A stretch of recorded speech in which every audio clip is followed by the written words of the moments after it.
Shivkranti TV news अन्याय, अत्याचार, बेकायदेशीर कृत्य करणाऱ्या विरुद्ध शोषित पीडित न्याय देणारा एकच आवाज. Shivkranti TV Dinbandhu news. संपादक सत्यशोधक शंकरराव लिंगे. 73873780.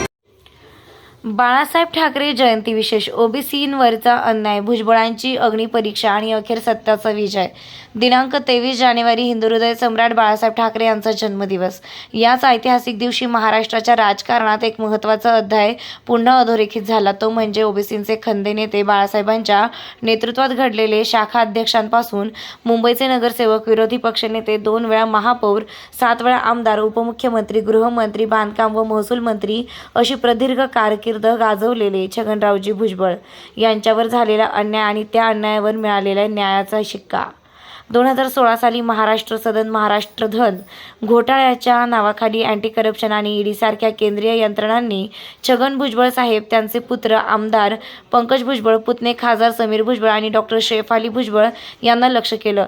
आरोप झाले, अटक झाली आणि जवळजवळ 2 वर्ष भुजबळ साहेबांना तुरुंगात खितपत पडावं लागलं. आजारपण, उपचारांची वानवा, मानसिक छळ हे सगळे एका लोकनेत्याच्या वाट्याला आलं. पण प्रश्न आजही उभा आहे. इतक्या मोठ्या तपासानंतर, इतक्या वर्षांच्या खटाटोपानंतर या एजन्सीच्या हाती नेमकं काय लागलं? काहीच नाही. एकही आरोप सिद्ध झाला नाही. भुजबळ साहेबांवर झालेला हा हल्ला वैयक्तिक नव्हता. तो ओबीसी समाजावरचा राजकीय हल्ला होता. ओबीसींच्या हक्कासाठी, आरक्षणासाठी, सामाजिक न्यायासाठी उभा राहणारा नेता संपवण्याचा हा प्रयत्न होता. आधी राष्ट्रवादीतील अंतर्गत राजकारण, नंतर भाजप सत्तेतील केंद्रीय यंत्रणांचा वापर, हा सगळा डाव ओबीसींना कमजोर करण्यासाठीच रचला गेला. काही काळासाठी हा डाव यशस्वी वाटला, पण इतिहास साक्षी आहे. सत्याला कितीही छळलं तरी ते मिटत नाही. आज कोर्टानं महाराष्ट्र सदन प्रकरणात एसीबी नंतर ईडीच्या केसमधूनही छगनरावजी भुजबळ साहेबांना निर्दोष मुक्त केलं. कोर्टानं स्पष्टपणे दाखवून दिलं की आरोप निराधार होते.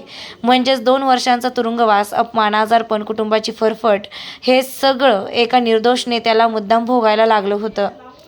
मग प्रश्न असा उरतो की ज्यांनी हे खोटे आरोप केले, ज्यांनी तपासाच्या नावाखाली सूडबुद्धीनं कारवाई केली, त्यांच्यावर कारवाई कधी होणार? आज सामान्य जनतेच्या मनात ही भावना तीव्र झाली आहे की जशी वागणूक भुजबळ साहेबांना दिली तशीच वागणूक खोटे आरोप करणाऱ्यांना मिळायला हवी. छगन भुजबळ हे आज सोन्यासारखे कापून सलाखांमधून जाऊन बाहेर पडले. शुद्ध सोनं आहेत. त्यांच्या यातना दुःखद होत्या, पण त्या यातनांनी त्यांच्यात ताकद कमी झाली नाही. कारण ते फक्त एक नेता नाहीत, ते ओबीसींचं दैवत आहेत. ओबीसी समाजाच्या अस्मितेवर झालेला आघात आज न्यायालयीन निकालामुळे फसला आहे. याचे दूरगामी परिणाम महाराष्ट्राच्या राजकारणावर होणार आहेत. केंद्रीय यंत्रणांचा राजकीय वापर, निवडक नेत्यांवर कारवाई आणि सामाजिक घटकांना लक्ष्य करण्याची पद्धत आता उघडी पडली आहे. ओबीसी समाज अधिक सजग होईल, अधिक एकवटेल आणि अन्यायाविरुद्ध अधिक आक्रमकपणे उभा राहील हे निश्चित. आज भुजबळ साहेब ठाकरे यांच्या जयंतीदिनी भुजबळ साहेबांची निर्दोष मुक्तता झाली हे काही योगायोग नाही. कदाचित इतिहासानेच ठरवलं होतं. तो क्या होता है वही होता है जो मंजुरी खुदा होता है.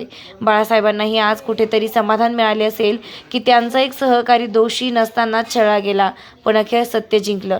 ज्यांचं बळ या भूमीवर कधीच कमी पडणार नाही ते भुजबळ. या ताकदीला हलवणारे बहुतेक आले आणि गेले, पण कधीही न डगमगले ते आमचे छगनरावजी भुजबळ साहेब.